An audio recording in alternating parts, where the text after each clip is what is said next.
Yo, what's up, ninjas? Today, I'm going to be teaching you guys a technique that's going to help you turn basic bass loops into full-out belter banging ass bass.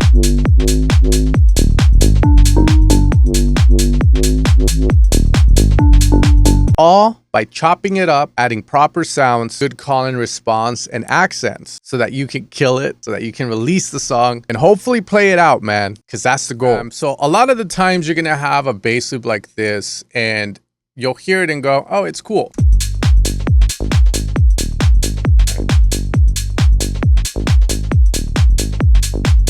But you know, you hear music from other people and you see that they get more complex with their bass lines, and it just feels very intimidating when you hear it going, how can I make something like that? Well, the best thing to understand is a lot of that starts here, because what I can do now is I can start to look at this bass and go, all right, where can I chop it up? Where can other stuff come in? For the first bar can be one bass, second bar can be another.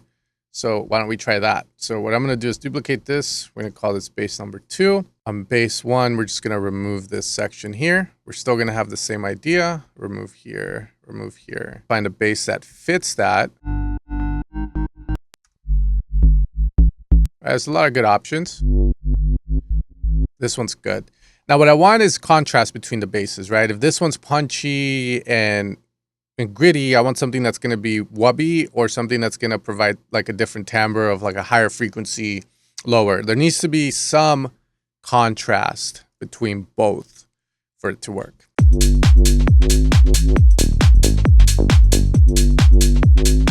Okay, so it already sounds pretty good.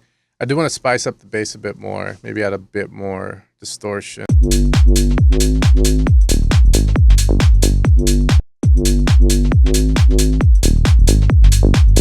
Here I have these two basses, right? So it sounds cooler now. It sounds more complex. But now, what else can I do to really take it to another level, right? So now this is where we can start to get into bass accents, which those occur when you essentially grab parts of the bass and you add a layer on top to change the tonality of that bass.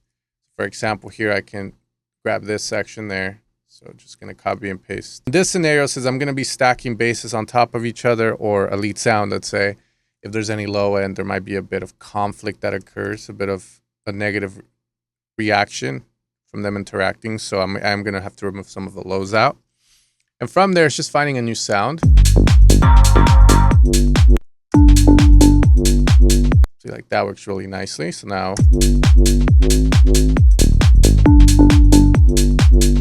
and then again.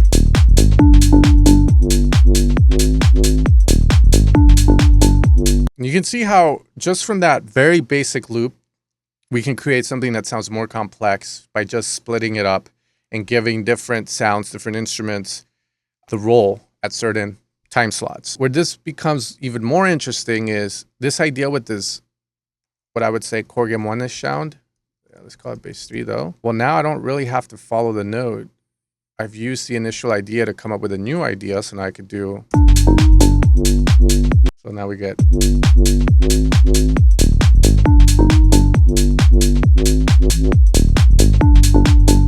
And then we get further, right? So from here, if I want more complexity, then you can do it. It's just more of like, okay, where can another bass fit in this equation? Well, I can grab here this guy for sure. Main reason is it's going to be the passing node between this wub bass and the groove bass. So if I move that here as well,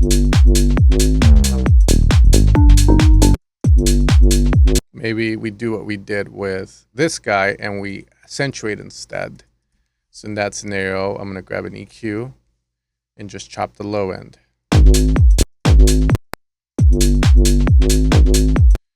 Okay, now usually when we stack sounds like this, they need to have a similar shape.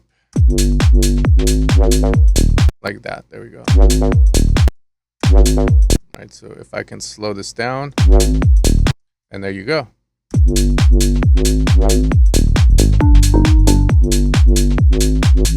And then here, maybe on that one, we can automate the bass.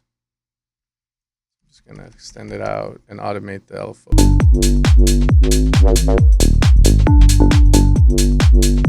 Okay. So now once I have this, any more would be overkill, but again, you could do it. Now I move to the right.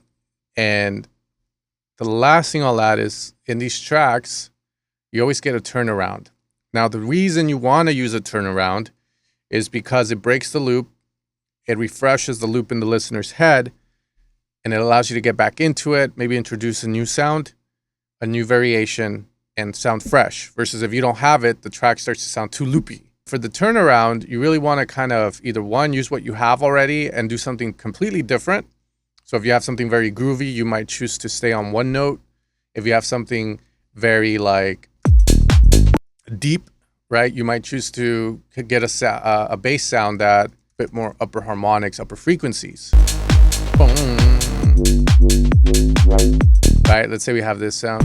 Maybe we wub it.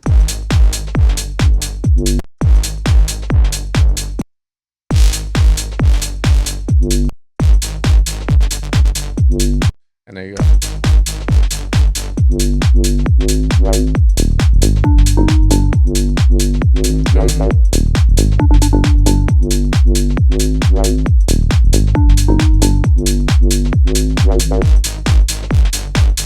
And also, turnaround happens there. We need to make it matter.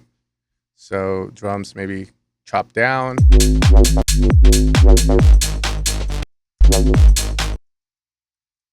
Grab the clap.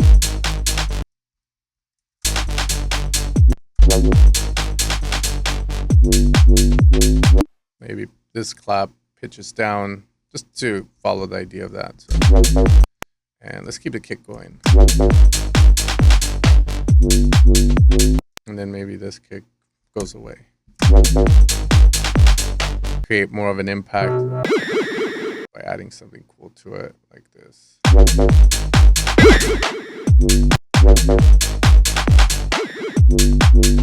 And I can hit that.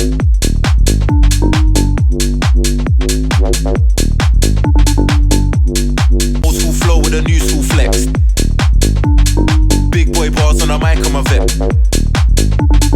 Old school flow with a new school flex. DJ MC live in effect. Good times only I represent. I get the crowd them hyper. It's all about call and response and accentuating in the right spots. And when the opportunity presents itself, adding a hint of variation into it. If you guys enjoyed any of the sounds you heard in this video, I'm using Omen, my contribution to the UKG world. Some of my favorite sounds from the UK world are in this pack. Combination of garagey, techie, and the young kid stuff. Those basses like woo, woo, woo. And if you guys want to continue your knowledge forward, consider watching this video where I break down a simple bass that you won't need to do any of this with because the bass itself can carry the whole song.